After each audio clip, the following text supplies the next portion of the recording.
Welcome to Deco Guide, the only app designed to help you navigate your college and career journey in the quickest and most affordable way. This podcast is brought to you by EdTechity, dedicated to opening doors to higher education and career opportunities for all.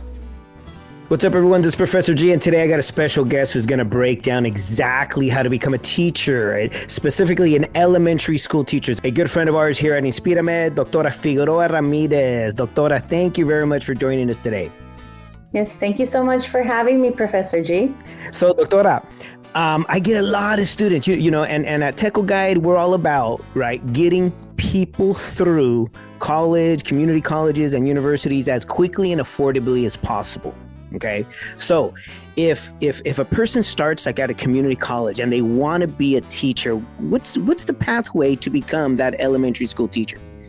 So if students know that their goal is to teach, they can be very intentional about which majors to select. One of the more popular ones, ideal ones, would be something like early childhood education, human development, child development, anything like that. There's not necessarily a particular, teaching major per se. Mm-hmm. Can I major in business and still be an elementary school teacher? Absolutely. You can major in anything and still be a teacher.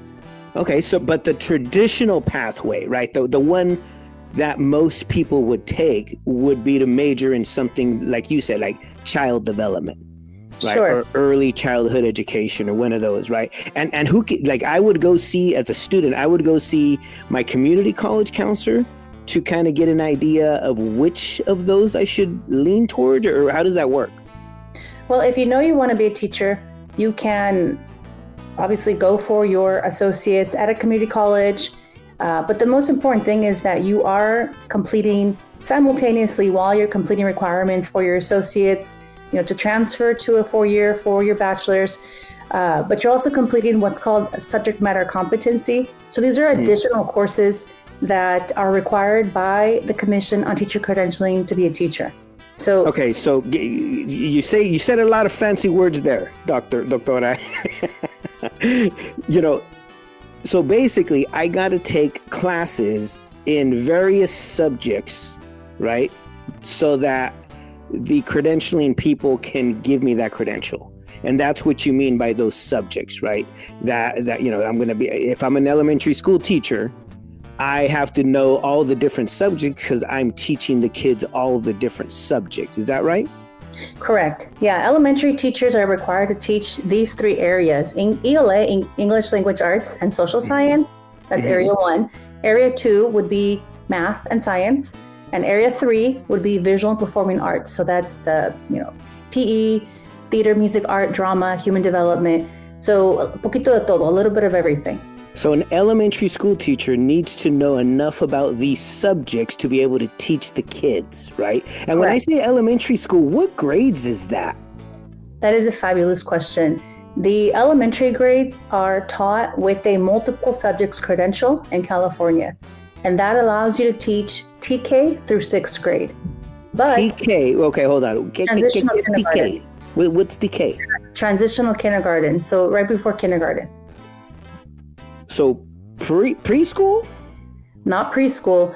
You got to help me out here. It's been a long time. In public schools, you have to have a teaching credential if you want to teach TK through 12th grade. Our public school system in California requires that you have what's called a teaching credential to teach in those grades, TK through 12th. So I got to have a teaching credential to teach public schools. So basically from 18 years on down. Well, pretty much. If you're working with students that have special needs, that would be age 22. Okay, but say they're just regular, whatever, no special needs, no nothing else, traditional, boom, it's 18 and down. Grade. So I got to have this thing called a credential. Okay, so that's the first thing. So a credential is a university credential, right? It's something the university systems give out. Right. But after you do your bachelor's degree. Correct. OK. And if I go to a community college first, I'm going to do the first, half of my bachelor's degree at a community college. And then I'm going to transfer to university. And then I'm going to do the other half of my bachelor's degree and I'm going to have something like 120 units, which confuses the crap out of everybody, right? It's really like 40 classes, right? You finish 40 classes, you end up with around 120 units, and that gets you a bachelor's degree in whatever subject you're choosing, whether it's history, whether it's English, whether it's business, whether it's economic, whatever, right? Political science, doesn't matter. My bachelor's degree was in ethnic studies, Chicano studies, right? And so if I wanted to be a teacher like myself, I just told you I have a bachelor's degree, right? I can then apply to a school that has a teaching credential program, and then go, if I get accepted, go through that program for that teaching credential. And that's where they're gonna teach me all the things you're telling me of subject matter and all that stuff. Correct. But the earlier you can meet with advisors, I always advise students to do this. So if you're at a community college and you're already thinking about being a teacher, there's nothing wrong with you being more proactive and seeking out some of these institutions that offer these teacher preparation programs. Okay, so let's make it real for people. So if you're at Sacramento City College, okay, and you're like, hey, you know what? I want to be a teacher. Sure. They should, and I want to go to Sac State because it's here and I live here, and reach out to us. Right, and so I'm going to transfer to Sac State. When should I start kind of talking to Sac State about me doing the teaching credential with them? It varies. I think that when you are right out of high school, 18, 19, 20, and you are attending a community college, once you figure out your major GR requirements, to transfer over to Sac State per se, if you want to go to Sac State, reach out to us. We see students. Okay. Reach out to the credentialing department. College of Education, teaching credentialing advisors. Okay. And even though I'm not a student there, correct, they'll be able to provide me some advice as to some guidance so that, I can get there sooner, right? And get the degree sooner and not be taking classes that I don't need to be taking. Yeah, absolutely. We have information sessions that we do, and they're open to everyone. We post them on our social media. They're free. They're informational. Q&A. You're not signing anything. You're not committing to attending Sac State. You're exploring, and you have a right to do that. I can go to your website at the university and kind of look this up and see if there's workshops, and this is any universities, right? So if you're anywhere in California, you have the California State University system. Correct. There's 23 universities, and most of them have Department of Education teacher credentialing programs. Some of the UCs, I believe, also have the same in some of the private schools. So you should explore that university you might want to get your credential from. You should begin exploring. The sooner the better is what you're saying. Correct. As soon as you know, and you might not be, sure that that's what you want, but if you're thinking, hey, I want to learn more, feel free to, tap into those resources that are there and that are available. Okay, so great. So if you know early, great. What if you don't know? What if you kind of just went to community college and transferred and you're already finishing a bachelor's degree in, say, psychology?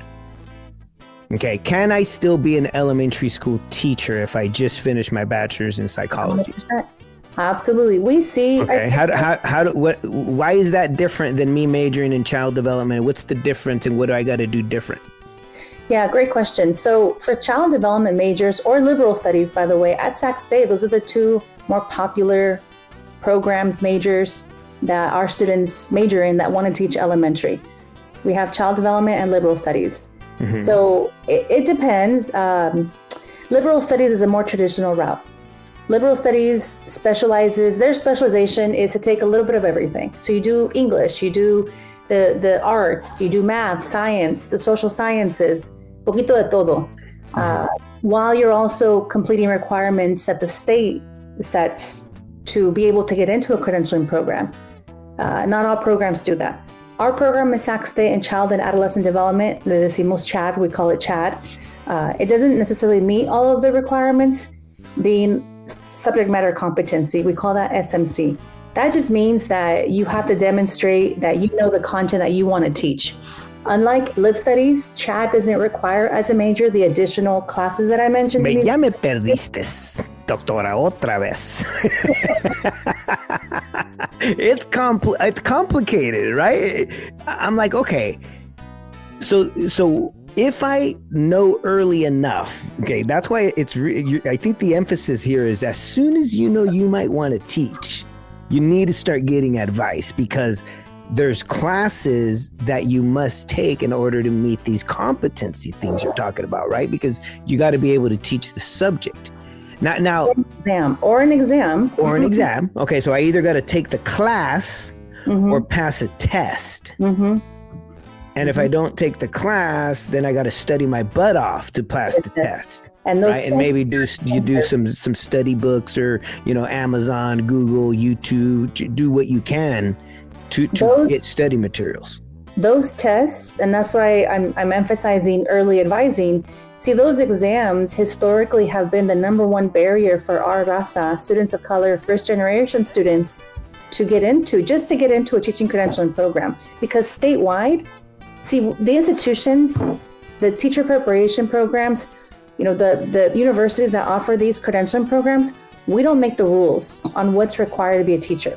These are at the state. The state of California makes the rules. And if you live in Nevada, it's the state of Nevada that makes the rules for you guys. But here, it's Cali. Rules. And if you want to be this elementary credential, there's very exact tests you have to take or pass, or classes you have to pass when you were like in community college and the university. So someone like me, I came in, I don't have a traditional bachelor's degree for teaching, which would be child development or liberal studies kind of stuff. I have either psychology or Chicano studies, right? Completely different. I would have to then do tests to prove my competency in certain subjects. Or the extra classes. Or take the classes and then the credits that I earn. And I gotta pass the class. I gotta get C's or better? Correct. C- or better. C- or better. Great. To satisfy subject matter competency. I'm a C student, and I always have been, so I can still be a teacher. Perfect. It works for you. Absolutely. Can I also add something really important to this point? So this goes to a lot of our students that have been C students, B students, A, what have you. If you're a C student, that doesn't take away from the kind of teacher you're going to be. If you're a psychology major, that doesn't take away from the successful, effective, strong teacher you'll be. Just because you major in lib studies doesn't guarantee you that you're going to be an amazing teacher, right? And so don't allow that to take away your agency and your caliber as a teacher, as an educator. I didn't major in lib studies or in CHAD. I majored in political science. I wanted to go into law. And my last year, I decided to be a teacher. So I took the extra classes. I didn't do the tests, but that's because I wanted high school, which we'll talk about a different day. That's for single subject. Yeah, because we're hoping to have a lot of episodes here, because this episode we're focusing just elementary school. We want to teach the little kids, right? The TK to what grade did you say it was? TK to what? TK to 6th grade. Okay, so if I want to be a first grade teacher, second grade, third, fourth, fifth, sixth, a kindergarten teacher or a TK teacher, I'm going to need a multiple subject teaching credential that I got to get through a university that has a teaching credential program. But before that is that bachelor's degree. And the bachelor's degree matters because if it's not in these traditional subjects, you're going to either have to take more classes to meet the subject requirement or take a test or more tests. There's not just one test, right? If you're going to challenge them, you can challenge them with different tests and then try to place out of basically taking the classes. That's the gist of it. At the moment is one test. We call those the C sets. These are the C sets. So CSET. Correct. Okay, and I can Google that and look it up and kind of see the requirements. These are standardized tests that you must pass, and I'm sure you're going to have to pay for them. Absolutely. How much are the tests? They vary. Each subtest, most of them have 3 subtests, 3 parts to them. Each subtest will cost $99. Okay. You can take them separately. Good. Yeah, when you're preparing for them, there's a number of test preparation materials online. Our website offers a number of materials as well. Most of it is free. You should access everything free. What we recommend is that you take the practice test first, do a diagnostic, see how you do. See where your strengths and weaknesses are. And I say this because I see a lot of students who ask me, Doctora Figueroa, is this an easy test? I heard it's hard. Well, I don't know. Just because you didn't major in history or in music doesn't mean you're not good at it. Maybe Right. you're a historian. I love history. I did. Yeah, exactly. I wasn't a history major, but I love it. Yeah. You won't know unless you do the practice test. You have to do the practice test, sit down and take a half hour, what have you, algo poquito corto, and see, okay, what are the areas that I need to work on? And then we can sit down and we can help you create what we call an action plan. How to tackle the tests, when to take them. You shouldn't do them all at once. Okay, so you can spread these out. So you can spread them out because I'm sure they're multiple hours each test, right? You're sitting there for 3 hours, potentially more each time, right? Okay, so let me get this straight because I'm still a little bit confused, but I'm starting to get it here. Someone like me that has a bachelor's degree in a non-traditional major that was for teaching, right, which was the child development or the liberal studies kind of stuff. If I wanted, where would I start? I would start with, looking at the application, kind of figuring out when the next semester admission cycle is going to be for the multiple subject teaching program at, say, Sac State, for example, Sacramento State University. Once I know kind of the dates, then I got to backtrack and kind of look at the requirements. Like what are they requiring? They're requiring an application, letters of recommendation. At that point, am I required these tests, or is that at the end that I'm required those tests? The CSET, for example. Yeah, that's a good question. And I know, I think a lot of people expect one response y punto, and it doesn't work that way with credentialing. There's more than one answer. At Sac State. Bring it on. Give it to me. Okay, answer one. I have one answer. One answer is the easiest. The sooner the better. So when should you have these exams completed? Yesterday. Last year, right? I should work on these exams before I even apply to your school. I should know when to apply to your school, but I should be working on these, potentially try to get 1 or 2 or whatever done before I get into your program. That's if you know you need them. Number one, we need to find out if you need these tests, right? Because I might have taken the class and it got waived. Exactly. Ask for an evaluation, meet with advisors, because we see students that are taking the tests, right? And they majored in different programs. They come from different community colleges from the state or from the country. So we see a little bit of everything. So there might be some credits that I have for my psych degree that you can use to waive a CSET test, one of those tests. They're potentially good. So you want the advising early, right? To figure that out. And that's for someone like me who already has a bachelor's degree. If I don't have if I'm just starting, you would take the classes now so that you don't have to take the tests at all. Exactly. When you get there. Got it. Okay. So then I apply to your program. If I'm admitted into your program, right? Because, you can deny me, but if I'm admitted into the program, is it a full-time program? Is it a part-time program? Do you have both options? And how long if I choose either option? Yes, I'm going to answer that, Professor G, but I wanted to go back to your initial question about when do they have to have these exams done, right? In the entire CSU system, and I'll talk about Sac State because obviously I'm more familiar with Sac State's credentialing programs. At Sac State, the application cycle is always the same. We only admit in the fall. All of our credentialing programs begin in the fall. So our application period is always the same. October 1st is when the applications open, like the year before, right? To start following fall, right? Okay. Right. And the deadline is always the 1st of February for the general education programs, typically March, April for special ed credentialing programs. We have a little bit of a longer cycle. The point is, though, you don't have to have everything completed in order to apply. That's really important. You don't have to have these exams completed. You don't have to have, in fact, students don't even have their bachelor's when they're, some students, when they're applying to our credentialing programs. Because they're like in their senior year. Yeah, they'll be done with it before they start. But see, the problem is this, and this is what I meet with thousands of students, right? In my time that I've been serving as advisor, I see this so much. I see students that are in their last year, senior year, that are working and maybe a little overextended, a little overwhelmed with major, GE, and graduation requirements. For their bachelor's, right? You're talking about for their bachelor's. Okay. They have midterms, they have finals, they have, graduation, end of semester, priorities. they're working, they have sometimes 2 jobs, they have family obligations, life, right? So the question is this: when do you study for these exams? If it comes to students needing the test, so then they're in this pickle where it's like, okay, now I'm graduating in May, but I don't have time to study for these tests because your application is doing febrero.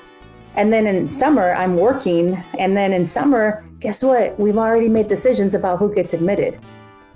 Right. And you just missed out on that cycle. So you're out for a year. Well, not necessarily. It depends. It depends on what program you're applying to. It depends on whether you're bilingual in Hmong or in Spanish. Because whoa, what does that have to do with it? Well, we need more bilingual teachers in California. So if you speak more than one language, you get the credential plus the bilingual authorization. Now you have more to offer. Now you're more competitive. If you can more skills. Teach in more than one language, of course. Yeah, you have more skills. Of course. Yeah, you float to the top of the line. Exactly. But you're not guaranteed a slot, right? Right. Not guaranteed, but they recognize that, whoa, I mean, we need more language skills. And if you have, you said Spanish and Hmong. And Hmong. And that's here in the Sacramento area. So in your area, wherever you're at in California, it might be something else, other priority languages because of the populations that may surround that university. Correct. Got it. So it's critical that you talk to the credentialing office or the advisors, make contact with them, even if you're not a student there, letting them know, hey, I'm currently at this other college, but I want to get into your teaching credential program, and get the advice. Correct. Because that advice can help you avoid a bunch of tests called the C-sets, right? And those tests are what's required for you if you don't take the right classes when you're working on your bachelor's degree. Yeah, that's critical information. Thank you for sharing that. That's something most of the public doesn't know, and most students don't know. Because when I was in community college, I wasn't reaching out to the university. Because I'd always think like, what are they going to tell me? They're going to be like, what the hell are you calling us for? You're not a student, and I think that, right? That deficit mindset. And so, it's opposite. They want to hear from you because they want you to take the right classes to make it through quicker, to become a teacher quicker. That's a very good point. I had one of my students, male Latino Chicano student. He said to me, dang, I didn't know that, advisors did all this. I said, what do you mean? I was confused because for me, it's like, this is what I do, right? I don't think anything of it. But my student said to me, I just always ignored the emails to go see advisors, at Sac State because I assumed that you guys were going to talk to me like my high school counselor. I go, what do you mean? He goes, yeah, like the motivational counseling or advising that he got. He said that it was like, you can do it. You're going to graduate. He goes, I already know pampering. that. Yeah. Sure, Yeah. I don't need that, hokey motivational talk. I thought you just wanted to talk to me, like motivate me. But now I see it's strategy. These classes, like, hazle así, hazle yes. And I'm here to save you a ton of money and headache. So just, and you do what you do, right? That's why we built Techo Guide, because we have to tell everyone how to do this affordably, right? So that you're not in student loan debt, so that you're not burning a bunch of money and time and energy in classes you're not supposed to be in. So, this is one of many series where we're going to be talking about becoming a teacher, because there's all kinds of other credentials that you'll be sharing with us, right? There's that special ed, right? We will do an episode just on that. So if you, want to work with kids with disabilities, then trust me, you're going to learn how to do it right here with Dr. Figueroa. We're also going to eventually talk about a single subject teaching credential for those high school, aged, students that, or people that want to be high school teachers, those kinds of secondary school teachers where you're like just the science teacher, right? Or you're just the math teacher. You're not having to teach all these other subjects. So in a nutshell, for today, elementary school teaching, there is a process. The sooner you want to be a teacher, the better. The sooner you need to get in to see a counselor, not only at your community college, but definitely reach out to the teacher credentialing program nearby. If you don't know, where to go go to, pick a CSU nearby, a UC nearby, talk to your community college counselor about, doing a teaching credential with one of them, and then reach out, right? I think the moral of this story is you should be reaching out to the university system, especially the credentialing office, as soon as you are considering being a teacher, because it's going to save you a ton of time and a ton of money by taking the right classes that they tell you to take in order to avoid all these hard tests that cost about $100 a pop. Did I get that all right? You did. There's just a lot more. There is a lot more, and that's just what I got in this quick little session, right? So keep listening to, so those of you that are out there listening to us, just keep listening, right? We're going to try and cover everything. If you see us on social media, post the questions, right? We can answer those as well there with additional videos and other content to follow. Doctora Figueroa, any last minute tips and advice that you have for those people who want to take care of our kids and teach our kids and literally teach future leaders of America and the world? What final tips and advice do you have for them? I would just say, if in your heart you feel that in your service to the littles, the population that you want to work with, right? If in your heart you feel that love, that cariño for this particular population. And today we didn't talk about PK3, but that's another credential, which I just wanted to mention today, but definitely ask. Oh, we're going to do a full episode on that one too. Yes. And I know we don't have time today, but if to those of you listening in today, ask questions, come see us. Your tuition fees are covering, our services. So please feel entitled, feel that you have the right to come to us and again, advocate for yourself. Because if you don't ask, unfortunately, there's spaces across our campuses where people will just be very prescriptive and transactional. They'll answer only what you ask, right? And so that's right. Individuals like Professor G and at Inspírame Teco Guide, seek them, seek us. We might not know all the answers, but we can connect you with individuals who do. And that would be my message, is to keep pushing and don't get discouraged, and I see students that sometimes do this and it's like, oh, I didn't know about XYZ. Maybe I'm just not cut out for it. Well, no, you are, but maybe you just didn't get the information early, or maybe you decided that you wanted to choose a selection later, this career choice later in your career, and that's okay. Así pasa, it happens in life. We have those changes and there's nothing wrong. And we have the phases. Every 5 years, you're in a completely different phase of your life. So, maybe it wasn't for you when you were 22, but it might be just right for you when you're 32. And so the thing is, just always be open to that. You nailed it right on the head is there's going to be moments of doubt. Lots of those. There's going to be moments where, you're lost. There's going to be, you're the one who has to reach out and advocate and gather that information, because the information is available if you look for it, right? Find those mentors on campus like Karina so that she can guide you through. Otra vez, Doctora Figueroa, muchísimas gracias for your time. Thank you. Gracias. Thank you for having me. Adiós. Hasta luego. Thank you for tuning into Teco Guide, the app focused on bringing you tools and content to help you make better decisions about school, life, and career. We hope this episode has inspired you to pursue and excel in your own educational and career journey. Don't forget to subscribe, follow, and share.